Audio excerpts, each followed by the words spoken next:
Do you believe that a housewife always has to live on her husband's allowance? Shopping at the supermarket must rely on the help of coupons, but less than a year later, thanks to those coupons, he became a billionaire. This is a true story. Just from a discarded coupon, it turned into very much money. It's really unbelievable.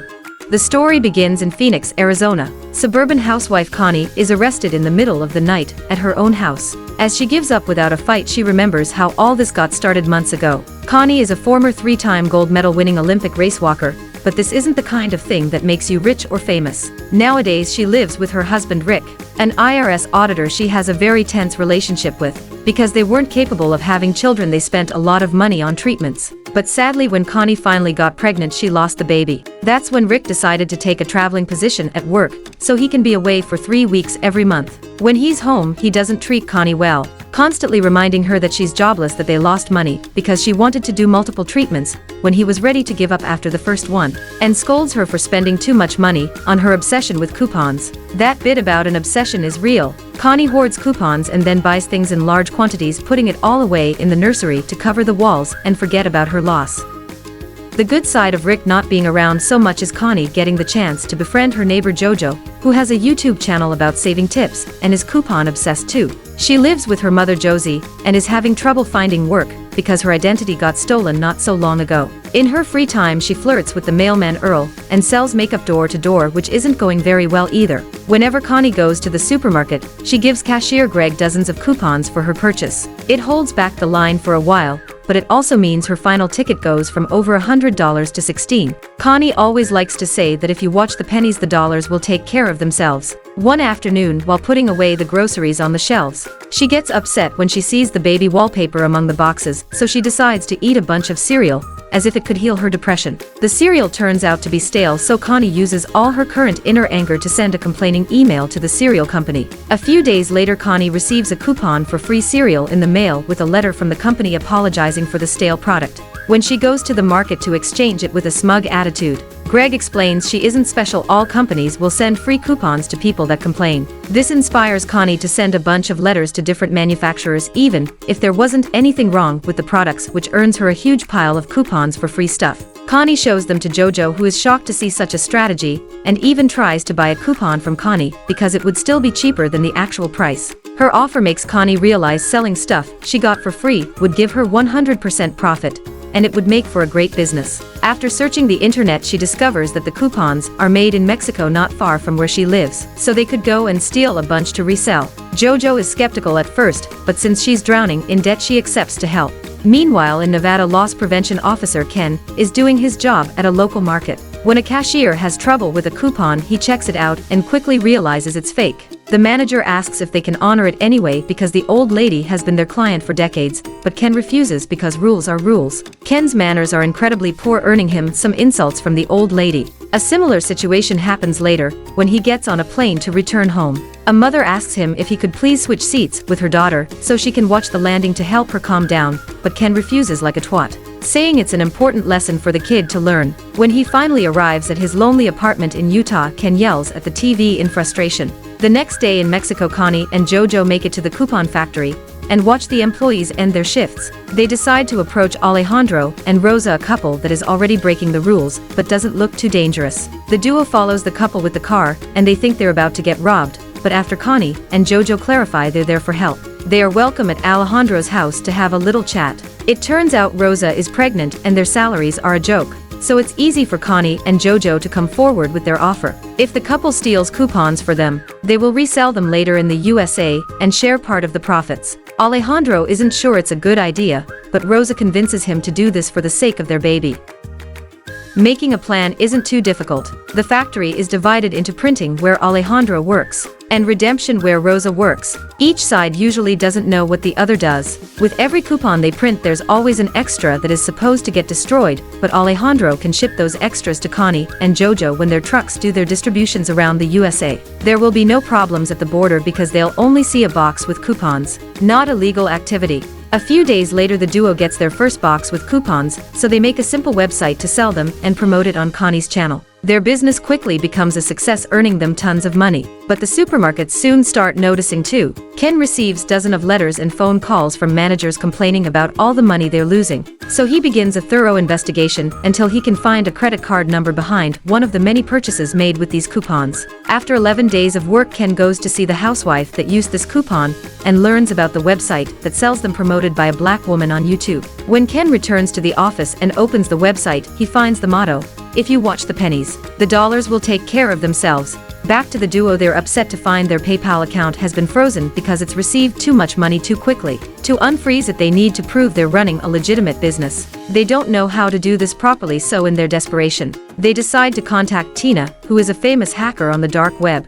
Tina scolds them for promoting this so freely because it can be all traced back to them. So after deleting JoJo's videos, she explains they need a front for their business so they can clean their money. They'll get a bunch of fake IDs, bank accounts, and a stash house to work in. Also, they must wait 6 months before spending their money so every connection they've established to their real names can have time to disappear. After agreeing, Tina will get 10% for her help. She gives them a special encrypted USB stick for them to keep their important files in. Thanks to Tina's quick thinking, there are no clues left on the internet for Ken to follow. He goes to the FBI and gets told they'll look into it, but actually they find a problem with coupons to be laughable. So they throw the case to their lowest desk worker, Albert. Since he has nothing better to do, Albert accepts the case, using JoJo's Cosmetics brand as a cover and Tina's fake IDs. The coupon scam begins growing into a very profitable business again, while Ken leaves messages for the FBI every day. 6 months later, the duo is ready to spend their money, but they remember Tina said it's dirty, so they have to clean it first. Remembering a story of Rick's about a client of his,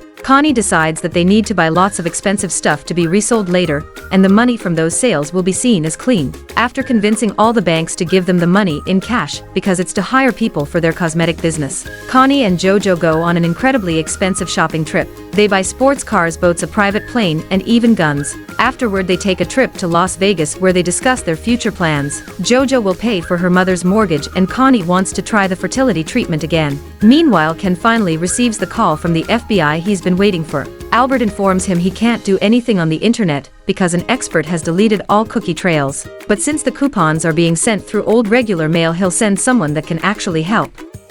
2 days later, Ken meets Simon, a postal inspector. Simon accepts the case and asks Ken to order some coupons from the website so they can take a good look at the system. When the envelope arrives a couple of days later, Simon quickly notices the envelope says it's from Kansas, but it actually comes from Arizona thanks to the special numbers on the online stamp. He will be flying to Phoenix soon and agrees to take Ken with him since he already knows all the supermarkets in the area. Back to Connie, she makes an appointment at the fertility clinic and takes JoJo with her for support because she hasn't told Rick she's doing this. The doctor informs her this is her last shot, so Connie decides to use a donor's seed instead of her husband's. Later in the evening, Tina contacts them again to know where all the money has gone and gets very angry when she hears their reasoning because they missed the point. By using JoJo's Cosmetics brand, they had already cleaned the money. Now they must sell everything they bought as soon as possible and put it back in the bank in small amounts per day.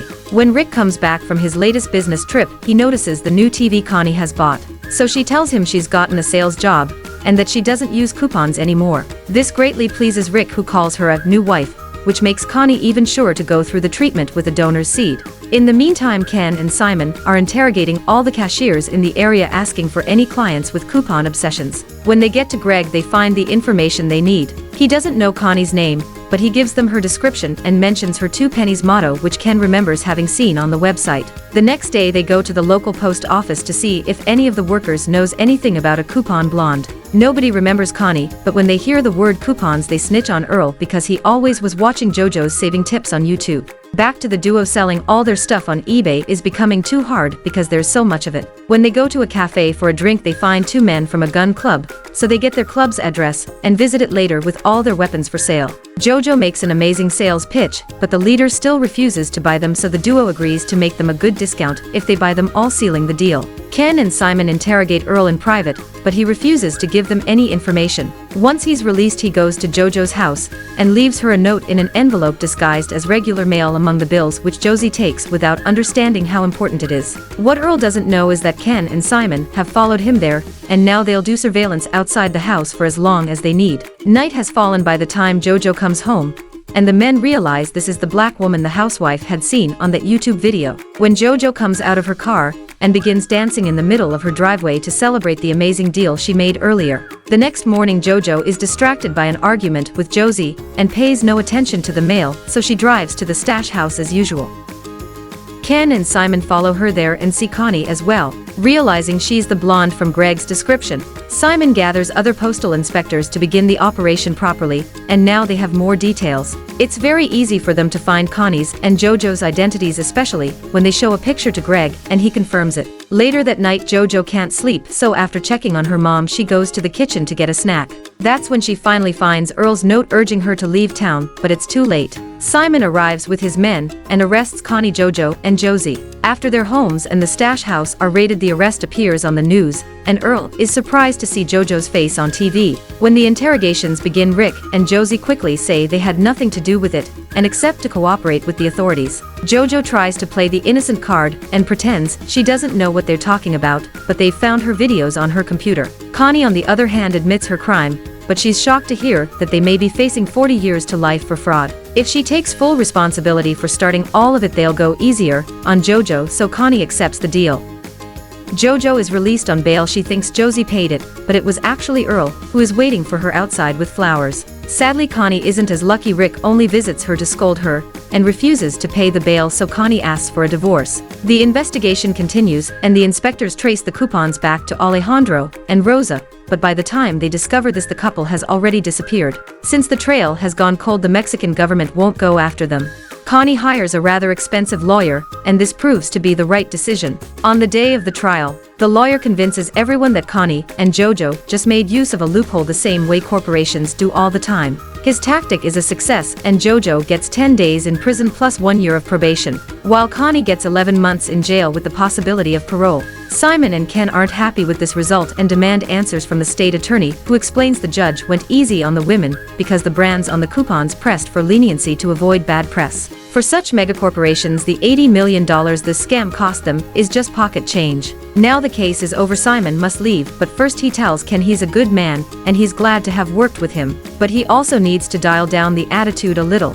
As days pass, everyone's lives change. Ken begins being a little nicer, making exceptions for old clients with fake coupons, and finally gathering the courage to make a profile on a dating app. Connie gets the divorce she wanted, and the fertility treatment turns out to be a success, so she spends her months in prison with a big pregnant belly. The authorities take most of the scam's earnings, but luckily they ignore the boxes in the nursery, thinking it's just food. So Jojo gets to rescue those boxes, knowing Connie has been hiding cash in them all along. After getting together with Earl, he and Jojo move to Montenegro, a non-extradition country, to start a new scam under another cosmetics brand, waiting for Connie to come over when she's finally freed so they can work together again. A film that is both humorous and full of emotions. It must be said that women are very scary. They don't talk much, but every action can cause shock.